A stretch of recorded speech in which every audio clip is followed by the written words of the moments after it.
Question है, एक व्यक्ति अपनी आय का 80% खर्च करता है।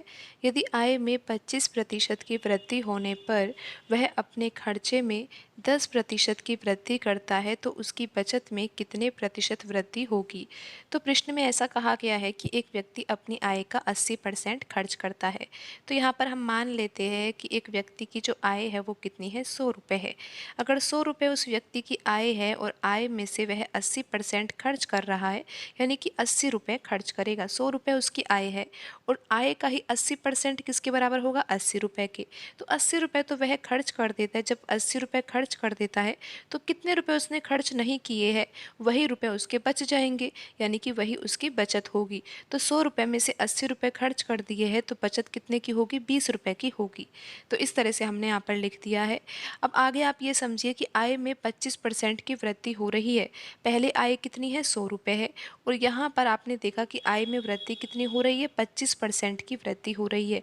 अगर 100 में 25% की वृद्धि होगी ना तो आय यहाँ पर 100 से कितनी हो जाएगी, 125 हो जाएगी। अब आगे प्रश्न में कहा गया है कि आय में तो 25% की वृद्धि हुई है, लेकिन आय में 25% की वृद्धि होने पर वह अपने खर्चे में 10% की वृद्धि करता है। यानी कि पहले यहाँ पर आपने देखा कि खर्चा कितने रुपए होता था, 80 रुपये होता था, लेकिन अब खर्चे में वृद्धि की जा रही है और कितनी वृद्धि की जा रही है, 10% की वृद्धि की जा रही है। तो आपको पता है ना कि 80 का 10% अगर हम निकालेंगे तो ये किसके बराबर आएगा, यहाँ पर हम निकाल भी सकते हैं। ये दो जीरो से ये दो जीरो कट जाएगी और 80 का 10% किसके बराबर आ जाएगा, 8 रुपये के बराबर आ जाएगा। तो यहाँ पर जो खर्चे में वृद्धि होगी वो 10% की वृद्धि हो रही है और 80 में हम कितनी वृद्धि करेंगे, 8 रुपये की वृद्धि करेंगे। तो यहाँ पर अब खर्चा कितना हो जाएगा, 80 पहले खर्चा होता था लेकिन 10% की वृद्धि हुई है तो अब खर्चा कितना होगा, 88 रुपये होगा।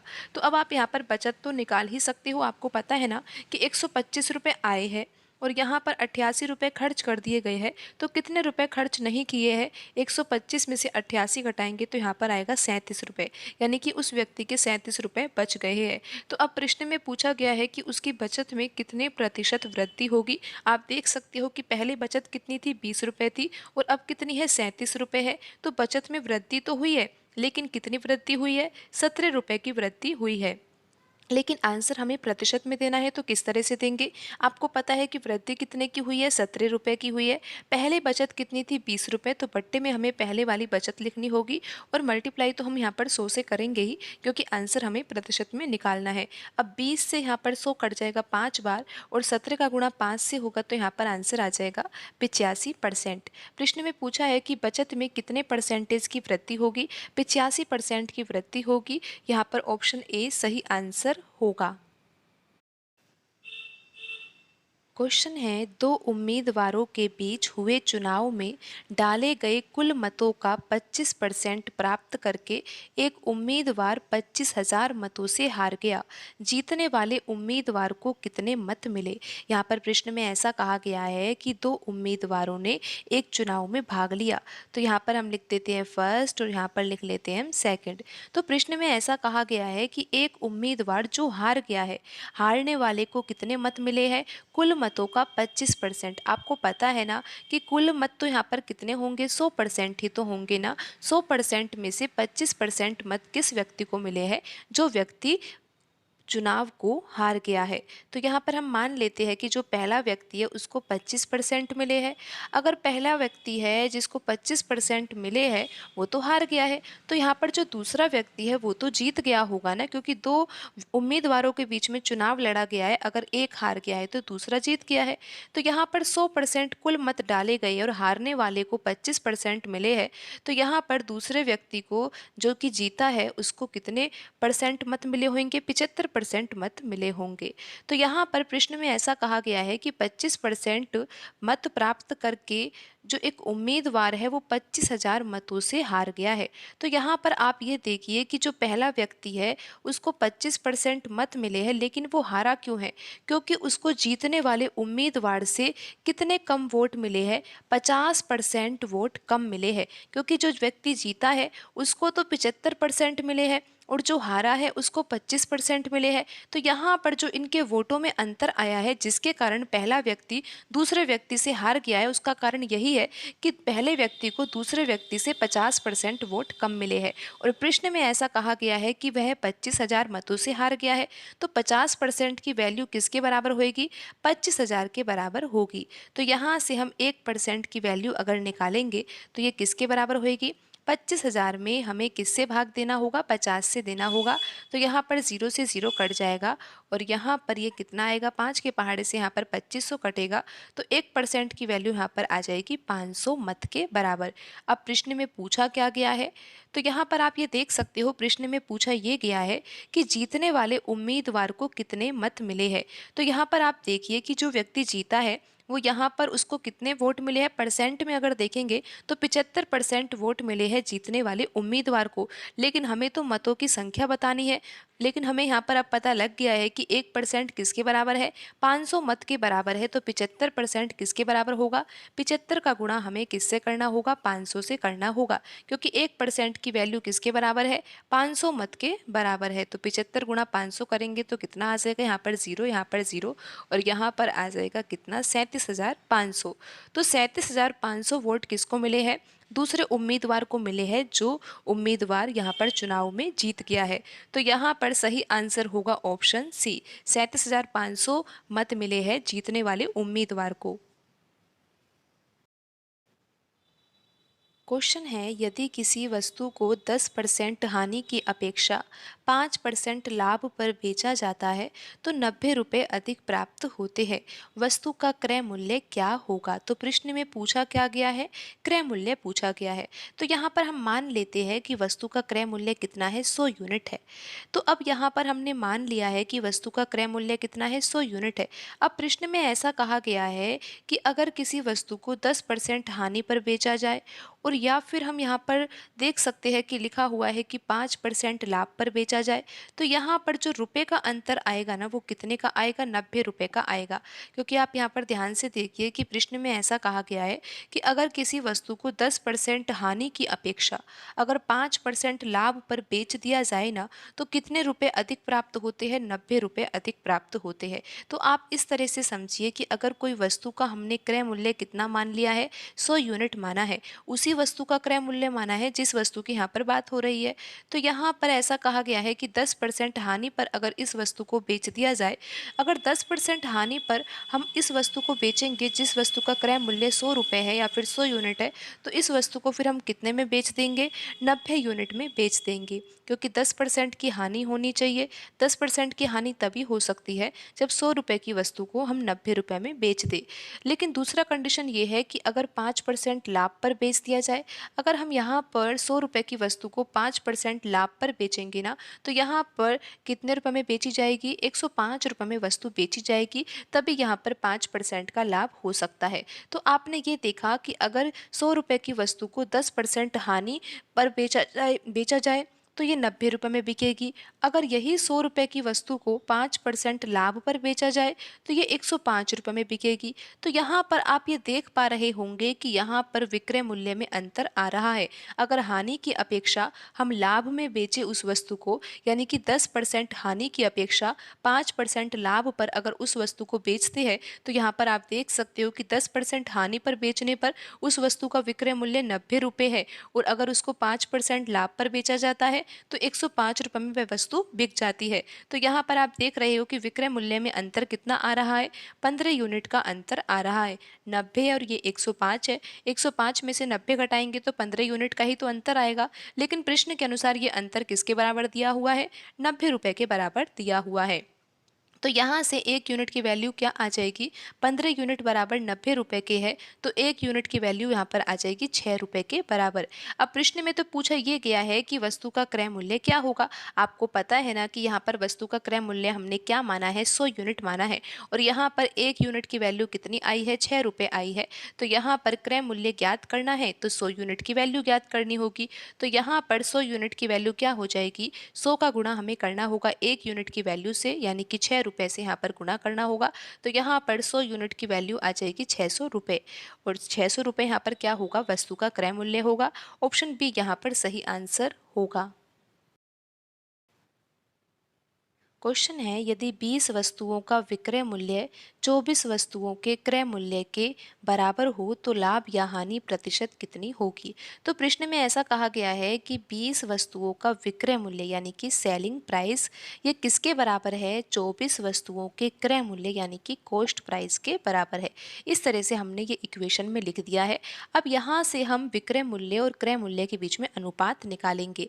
तो यहाँ पर ये 20 है और ये 24 है, तो 4 के पहाड़े से तो ये दोनों संख्याएं कट जाएगी ना, तो यहाँ पर तो आ जाएगा 5 और यहाँ पर आ जाएगा 6। तो यहाँ पर आएगा 5 वस्तुओं का सेलिंग प्राइस ये किसके बराबर होगा, 6 वस्तुओं के कॉस्ट प्राइस के बराबर होगा। क्योंकि यहाँ पर 20 था और ये 24 था, हमने 4 के पहाड़े से ये दोनों संख्याएं काट दी। तो यहाँ से अब सेलिंग प्राइस यानी कि विक्रय मूल्य बट्टा क्रय मूल्य कितना आएगा। यहाँ पर बराबर में 6 तो है ही, लेकिन ये 5 जो है ना ये दाएं पक्ष में जाएगा तो ये भाग में चला जाएगा। तो यहाँ से आपने देखा कि विक्रय मूल्य बट्टा क्रय मूल्य कितना आया है, 6/5 आया है। तो यहाँ पर हम लिख लेते हैं सेलिंग प्राइस बट्टा कॉस्ट प्राइस ये कितना है, 6/5 के बराबर है।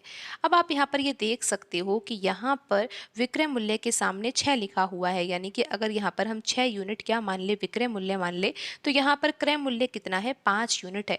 अब आप ये देख सकते हो कि यहाँ पर लाभ होगा या हानि होगी। यहाँ पर विक्रय मूल्य 6 यूनिट है और क्रय मूल्य 5 यूनिट है, तो यहाँ पर तो 1 यूनिट का लाभ हो रहा है, क्योंकि यहाँ पर विक्रय मूल्य जो है ना वो क्रय मूल्य से ज़्यादा है, तो लाभ हो रहा है यहाँ पर 1 यूनिट का। लेकिन आंसर हमें किस में देना है, परसेंटेज में देना है। तो कैसे हम निकाले परसेंटेज में आंसर, तो यहाँ पर हमें लाभ प्रतिशत का आंसर निकालना होगा, क्योंकि यहाँ पर लाभ हो रहा है। तो लाभ प्रतिशत का आंसर यहाँ पर क्या होगा, आपको पता है ना कि लाभ हो रहा है 1 यूनिट का, लेकिन यहाँ पर बट्टे में हमें क्या लिखना होगा, क्रय मूल्य को। क्रय मूल्य कितना है, 5 है, तो यहाँ पर हम 5 लिख देंगे। मल्टीप्लाई हम यहाँ पर 100 से करेंगे, क्योंकि आंसर हमें प्रतिशत में निकालना है। 5 के पहाड़े से यहाँ पर 100 कट जाएगा और आंसर यहाँ पर कितना आ जाएगा, 20% आ जाएगा। और 20% क्या है, यहाँ पर लाभ प्रतिशत है ये। तो यहाँ पर कौन सा ऑप्शन सही होगा, ऑप्शन सी यहाँ पर सही आंसर होगा।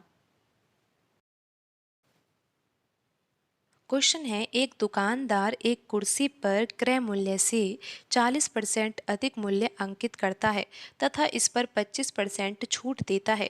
यदि दुकानदार को इस कुर्सी पर 120 रुपये का लाभ हो तो कुर्सी का क्रय मूल्य ज्ञात कीजिए। तो यहाँ पर हम लिख लेते हैं कॉस्ट प्राइस और यहाँ पर हम लिखेंगे मार्क्ड प्राइस और यहाँ पर हम लिखेंगे सेलिंग प्राइस। तो अब आप यहाँ पर ध्यान से समझिए, प्रश्न में ऐसा कहा गया है कि कुर्सी पर जो मूल्य अंकित करना है ना वो मूल्य कितना होगा, क्रय मूल्य से 40% अधिक मूल्य होगा। लेकिन यहाँ पर क्रय मूल्य तो दिया नहीं हुआ, हम यहाँ पर क्रय मूल्य मान रहे हैं कि क्रय मूल्य कितना है, 100 रुपये है या फिर 100 यूनिट है। अब 40% अधिक मूल्य अंकित करना है ना, तो यहाँ पर अगर हम 100 में 40%, अगर 100 का 40% निकालेंगे ना तो वो 40 के बराबर ही आएगा। और मूल्य हमें अधिक अंकित करना है तो 100 में हम 40 जोड़ेंगे, तो यहाँ पर अंकित मूल्य कितना हो जाएगा, अंकित मूल्य यहाँ पर हो जाएगा 140 रुपये। जैसा कि 100 रुपये अगर यहाँ पर क्रय मूल्य है तो 140 रुपये यहाँ पर क्या हो गया है, अंकित मूल्य हो गया है। अब आगे तो प्रश्न में ऐसा कहा गया है कि इस पर 25% छूट दी जाती है, अंकित मूल्य पर ही तो छूट दी जाएगी ना। तो यहाँ पर 140 रुपये वस्तु का अंकित मूल्य है और अंकित मूल्य पर हमें कितनी छूट देनी है, 25% की छूट देनी है। तो यहाँ पर हम पहले ये पता लगाते हैं कि 140 का 25% किसके बराबर होगा, तभी तो हमें ये पता लगेगा ना कि कितने रुपए की छूट दी जा रही है। तो 25 के पहाड़े से ये दोनों संख्याएं कट जाएगी, 4 के पहाड़े से यहाँ पर 140 कितनी बार कटेगा, ये आपको पता है कि 4 तिया 12 और यहाँ पर फिर कितना आएगा, 4 पंच 20। तो यहाँ पर हमने 140 का 25% निकाला है और ये किसके बराबर आया है, ये आया है किसके बराबर, ये आपको पता है ना कि यहाँ पर आया है ये 35 रुपये के बराबर। तो हमें अब छूट देनी है ना, तो 140 में से 35 रुपये घटाने होंगे या फिर 35 यूनिट घटाने होंगे, तो विक्रय मूल्य यहाँ पर कितना हो जाएगा, 105 रुपये हो जाएगा। आप इस तरह से समझ जाइए कि यहाँ पर अगर क्रय मूल्य 100 रुपये है या फिर 100 यूनिट है तो 140 यूनिट तो क्या है, अंकित मूल्य है। फिर यहाँ पर 25% की छूट दी गई है और 25% की छूट देने के बाद यहाँ पर वस्तु का जो विक्रय मूल्य है वो कितना है, 105 यूनिट है। तो यहाँ पर आपको ये पता लग गया कि क्रय मूल्य, अंकित मूल्य और विक्रय मूल्य जो है उनका जो यहाँ पर वैल्यू है वो कितनी है। तो यहाँ पर हम लिख लेते हैं यहाँ पर हम लिखेंगे कॉस्ट प्राइस, यहाँ पर हम लिखेंगे मार्क्ड प्राइस और यहाँ पर हम लिखेंगे सेलिंग प्राइस। आपको पता है कि अगर हम यहाँ पर क्रय मूल्य 100 लेते हैं तो यहाँ पर अंकित मूल्य तो 140 होगा और विक्रय मूल्य 105 यूनिट होगा। अब आप यहाँ पर ये देखिए कि प्रश्न में जो डाटा दिया हुआ है वो क्या दिया हुआ है। यदि दुकानदार को इस कुर्सी पर कितना लाभ होगा, 120 रुपये का लाभ होगा। तो आपको वैसे पता होगा कि लाभ अगर हमें पता लगाना हो कि लाभ कितने का हो रहा है, तो पहले तो हमें ये पता लगना चाहिए कि यहाँ पर प्रश्न में लाभ हो भी रहा है या नहीं हो रहा। आप देख सकते हो कि लाभ तो यहाँ पर हो रहा है। 100 रुपए की वस्तु है और उसको बेचा कितने में गया है, 105 रुपए में बेचा गया है। तो यहाँ पर जो लाभ हुआ है वो कितने का हो रहा है, 5 यूनिट का लाभ हो रहा है। लेकिन प्रश्न के अनुसार ये वैल्यू किसके बराबर है, 120 रुपए के बराबर है, क्योंकि प्रश्न में कहा गया है कि कुर्सी पर लाभ कितना हो रहा है, 120 रुपए का हो रहा है। और यहाँ पर जो हमने 100 यूनिट मानी थी ना, उसके अनुसार तो यहाँ पर लाभ कितना हो रहा है, 5 यूनिट का हो रहा है, क्योंकि 100 यूनिट यहाँ पर क्रय मूल्य है और 105 यूनिट यहाँ पर वस्तु का विक्रय मूल्य है। तो यहाँ पर 5 यूनिट का लाभ हो रहा है, लेकिन प्रश्न के अनुसार ये किसके बराबर होगा, 120 रुपए के बराबर होगा। तो यहाँ से हम 1 यूनिट की वैल्यू आसानी से निकाल सकते हैं। 120 में हमें 5 से भाग देना होगा और ये कितनी बार जाएगा, ये आपको पता है कि यहाँ पर 1 यूनिट की वैल्यू कितनी आ जाएगी, 24 रुपये आ जाएगी। अब प्रश्न में पूछा क्या गया है, प्रश्न में पूछा ये गया है कि वस्तु का या फिर जो यहाँ पर कुर्सी यहाँ पर वस्तु है उसका क्रय मूल्य ज्ञात कीजिए। तो अब आपको पता है ना कि क्रय मूल्य यहाँ पर कितना है, 100 यूनिट है। जब 1 यूनिट की वैल्यू यहाँ पर 24 रुपये आ ही गई है ना, तो 100 यूनिट की वैल्यू निकालनी है, तो यहाँ पर 100 में हम 24 का गुणा कर देंगे और यहाँ पर कुर्सी का क्रय मूल्य कितना आ जाएगा, 2400 रुपये आ जाएगा। तो यहाँ पर प्रश्न में पूछा यही गया था कि कुर्सी का क्रय मूल्य ज्ञात कीजिए और कुर्सी का क्रय मूल्य यहाँ पर आ चुका है, कितना है, ये 2400 रुपये है। ऑप्शन ए यहाँ पर सही आंसर होगा।